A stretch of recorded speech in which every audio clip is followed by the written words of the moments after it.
Hi, my name is Ivan Wang, doctoral candidate in educational psychology and founder of Voyagerr. Today, a quick review of Quiet, The Power of Introverts in a World That Can't Stop Talking by Susan Cain, published in 2012. If you enjoy the material in this video and you're interested but you don't think you could read through the whole book, there is an excellent 15-minute TED Talk online by the author Susan Cain, recapping the main highlights of the book. So I really enjoyed this book and I would recommend anyone to read it, but let's start off with the bad news.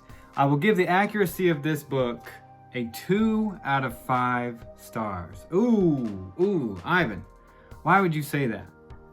Well, primarily because the use of the word introvert and extrovert in this book is not accurate in the psychological sense.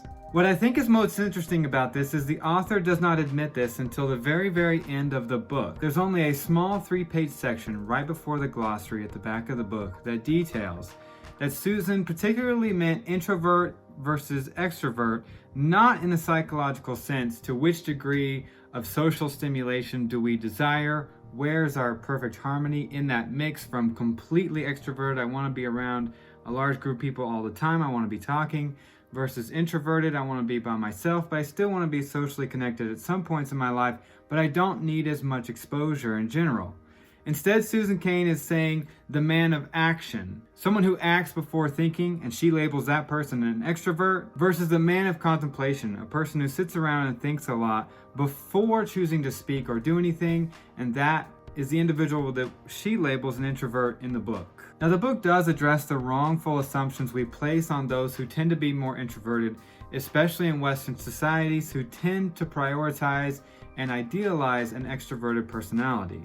While these assumptions are well addressed, it cannot go without saying that the use of introverted and extroverted throughout the entire book simply are not accurate to those words, and Susan at the end openly admits that the reason she went ahead and used the words introverted and extroverted to describe a person of contemplation versus a person of action is simply that extroversion and introversion is something that's on the tongue of most people. They're common cultural terms, and she decided to use them anyway because they elicit conversation and reactions out of people, even if admittedly they are not accurate. The thing that's keeping this book from being a 1-star in the accuracy department is she does use a lot of evidence and psychological research to back up the different claims and strong points that she makes throughout different chapters. The tone for the book is 3 out of 5 stars. I think the tone is very heavy-handed for milking a large, possibly overblown sympathy for introverts and paints the picture as very bleak for anyone who finds themselves to be any degree of introverted. She stereotypes those people who are extroverted and tends to paint them as people who are thoughtless and instead overly needy for social contact and as if they can never spend one moment alone. Now we got a 2-star and a 3-star going forward. I'm gonna go ahead and give this a 5-star on the interest. Being in academic psychology and working with these terms frequently, it pains my soul that she decided to use extroverted and introverted incorrectly. However, the points that she makes throughout the book are very salient, very applicable, and as a person who tends to be more extroverted, but I wouldn't say I'm all the way over, like, if this was completely extroverted, this is completely introverted. I'm not in the middle, but I'm definitely a little bit more towards the extroverted side. It made a case for many things I had not thought about for those who are extremely introverted or those who are more introverted than myself, those people who tend to contemplate more, they crave isolation to brew better ideas, and making the important case that not everybody produces optimal work in a group environment.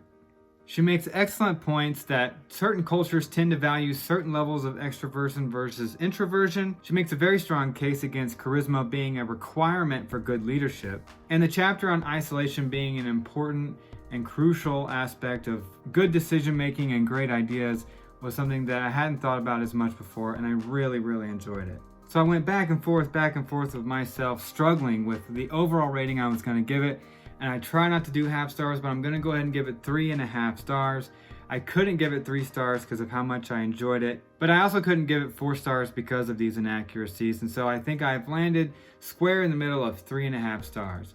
It's a conversation we should be having more often, and we should be challenging our assumptions for what does our society and each country, and even in the United States and every state, to what degree of extroversion are we saying is ideal? How much contemplation are we allowing ourselves before we take actions?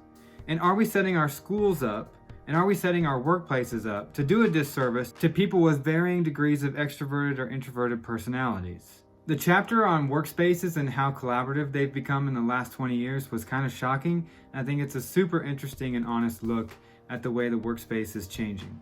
It was a very fun read, and I highly recommend it despite all the psychological inaccuracies, so just have fun with it. And before you start reading the entire book, flip to the very back, read those 3 pages, read her important confession and the distinction between what she's calling a person of action versus a person of contemplation, and use that dichotomy in your head as you read through the book, and I think you'll find it incredibly rewarding and enjoyable. So my name is Ivan of Voyagerr, and this has been my quick review of Quiet, the Power of Introverts in a World That Can't Stop Talking by Susan Cain. I will see you soon.